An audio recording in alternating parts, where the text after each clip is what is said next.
और आइए अब आपको दिखाते हैं देश और दुनिया की 20 बड़ी खबरें।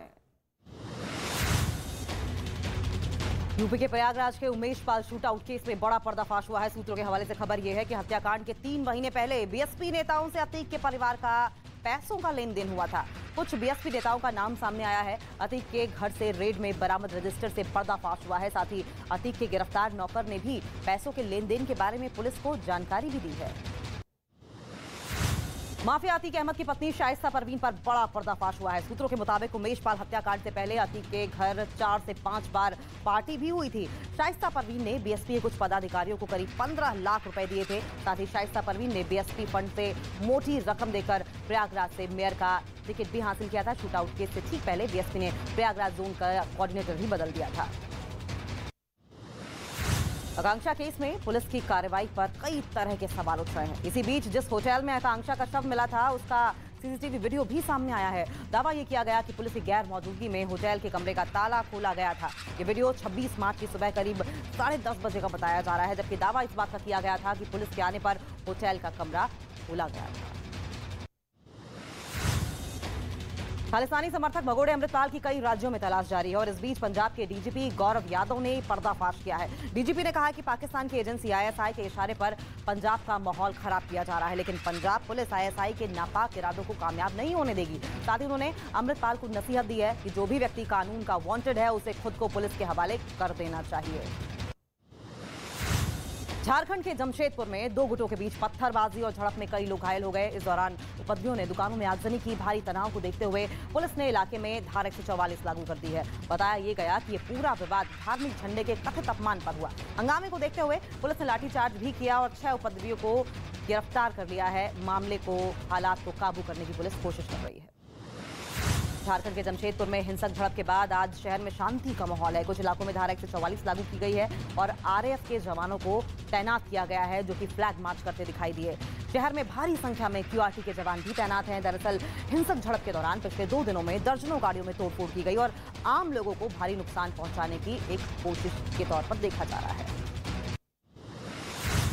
छत्तीसगढ़ में सांप्रदायिक हिंसा के विरोध में आज विश्व हिंदू परिषद ने बंद का ऐलान किया है। रायपुर समेत कई शहरों में सुबह से विश्व हिंदू परिषद के कार्यकर्ता सड़क पर उतरे और दुकानें बंद कराने की कोशिश में जुटे रहे। रायपुर में प्रदर्शनकारियों ने सड़क पर कुछ बसों के कांच भी फोड़ दिए, जिसके बाद सड़कों पर बसों का आवागमन भी बंद हो गया। लगातार हालात पर काबू पाने की पुलिस कोशिश करती रही।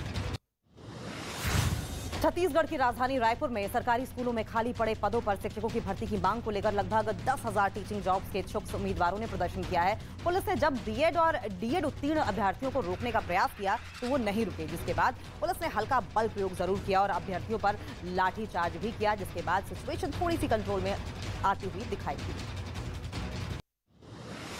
राजस्थान के झुंझुनू में बाबा बालकनाथ मंदिर में चोरी की वारदात को अंजाम दिया गया। चोरों ने मंदिर का दानपात्र तोड़कर नगदी पर हाथ साफ कर दिया। जब पुजारी मंदिर में पहुंचे तो दानपात्र का ताला टूटा हुआ था। मंदिर में लगे सीसीटीवी कैमरे की फुटेज को खंगाला गया तो उसमें 2 चोर मंदिर के दानपात्र से नगदी चुराते हुए नजर आए। पुलिस चोरों की तलाश में जुट गई है और छापेमारी यहां की जा रही है। देश में बढ़ते कोरोना के मामलों पर केंद्र सरकार अब अलर्ट मोड पर है। आज देश के सभी अस्पतालों में कोरोना पर मॉक ड्रिल की जा रही है, जिसके तहत राज्यों के स्वास्थ्य मंत्री भी मॉक ड्रिल के जरिए तैयारियों का निरीक्षण कर रहे हैं। मॉक ड्रिल में अस्पताल के सभी उपकरणों की जांच की जा रही है। साथ ही कोरोना वार्ड में ऑक्सीजन सप्लाई बनाए रखने की तैयारी भी की जा रही है। किसी भी सिचुएशन आउट ऑफ कंट्रोल ना हो, इस बात की तैयारी पुख्ता है। केंद्रीय गृह मंत्री आज अरुणाचल प्रदेश के 2 दिन के दौरे पर रहेंगे। अमित शाह भारत चीन सीमा से चीन को कड़ा संदेश देंगे। कई कार्यक्रम में अमित शाह शामिल होंगे। अमित शाह अरुणाचल प्रदेश के अंजाव जिले के सीमावर्ती गांव किबितू में वाइब्रेंट विलेज प्रोग्राम की शुरुआत करेंगे। साथ ही अमित शाह कई प्रोजेक्ट्स का उद्घाटन भी करेंगे और आईटीबीपी जवानों से संवाद का भी उनका कार्यक्रम है। कर्नाटक चुनाव के लिए बीजेपी की केंद्रीय चुनाव समिति आज फिर से मंथन करने वाली है, जिसके बाद बीजेपी कर्नाटक चुनाव के लिए आज पहली लिस्ट जारी कर सकती है। खबर यह है इस लिस्ट में 150 से ज्यादा उम्मीदवारों के नाम आ सकते हैं। कुछ मंत्रियों के नाम कट भी सकते हैं। सूत्रों के मुताबिक पूर्व सीएम येदियुरप्पा के बेटे विजेंद्र शिकारीपुरा से चुनाव लड़ेंगे। ये दोहरी चुनौती होगी बीजेपी के सामने। राजस्थान कांग्रेस में फिर से सामने आई कलह। सचिन पायलट ने अपनी ही सरकार के खिलाफ मोर्चा खोला। पायलट ने अशोक गहलोत पर वादा खिलाफी का भी आरोप लगाया और 11 अप्रैल और अनशन का ऐलान किया है। मसले पर जयराम रमेश ने कांग्रेस अध्यक्ष मल्लिकार्जुन खड़गे से मुलाकात की और बयान जारी किया है। कांग्रेस गहलोत सरकार की उपलब्धियों के आधार पर जनादेश मांगेगी। कांग्रेस ने प्रदेश प्रभारी सुखजिंदर रंधावा को सचिन से बात करने की जिम्मेदारी सौंपी। राष्ट्रीय स्वयंसेवक संघ के प्रमुख मोहन भागवत ने एक बार फिर से भारत के जल्द ही विश्व गुरु बनने की बात कही है। मुंबई में कार्यक्रम में मोहन भागवत ने अगले 20 से 30 सालों में भारत के विश्व गुरु बनने का दावा कर दिया है।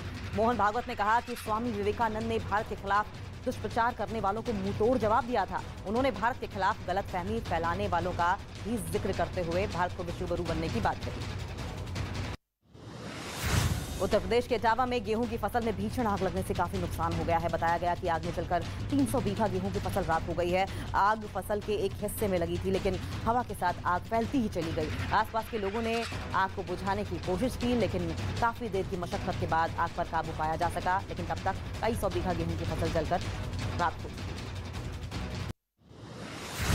रूस ने पूर्वी यूक्रेन के अलावा खार्किव और ज़पोरिज़िया में हमले तेज कर दिए हैं। ईस्टर पर भी रूसी सेना की बारूदी बरसात यूक्रेन पर जारी रही। यूक्रेन में जिस वक्त लोग चर्च में प्रेयर कर रहे थे, रूसी सेना ने उस वक्त अपने मिसाइल से यूक्रेन को टारगेट किया। इस तबाही में यूक्रेन के 20 से ज्यादा आम नागरिकों की मौत का दावा किया जा रहा है। ज़पोरिज़िया में न्यूक्लियर पावर प्लांट है और ऐसे में रेडिएशन का खतरा ज्यादा है। अल-अक्सा मस्जिद पर हुई हिंसा के बाद हमास और इजराइल के बीच नया युद्ध छिड़ गया है। गोलान हाइट्स पर हुए इस हमले के जवाब में इजराइल की सेना ने हमास के सैन्य अड्डे को तबाह करने का दावा किया है, जहां से लगातार रॉकेट दागे जा रहे हैं। हमास के रॉकेट हमले के जवाब में इजराइल ने गाजा पट्टी और लेबनान में हवाई हमले किए। इजराइल ने चेतावनी दी है कि हमलों के जवाब में भयानक परिणाम भुगतने के लिए दुश्मन तैयार रहे। महायुद्ध के बीच यूक्रेन को पोलैंड और अमेरिका की तरफ से हथियारों की नई खेप भेजी गई। अमेरिका की तरफ से और ग्रेनेड लॉन्चर और पोलैंड ने फाइटर जेट और टैंकों की खेप यूक्रेन भेजी है। वो भी यही चाहते हैं कि जंग में पुतिन जल्द ही घुटने टेक दें, लेकिन यूक्रेन पर पुतिन के ताबड़तोड़ हमले लगातार जारी हैं। दूसरी ओर ज़ेलेंस्की न सिर्फ यूरोप बल्कि अब पूरे विश्व से मदद की गुहार लगाते दिखाई दे रहे हैं।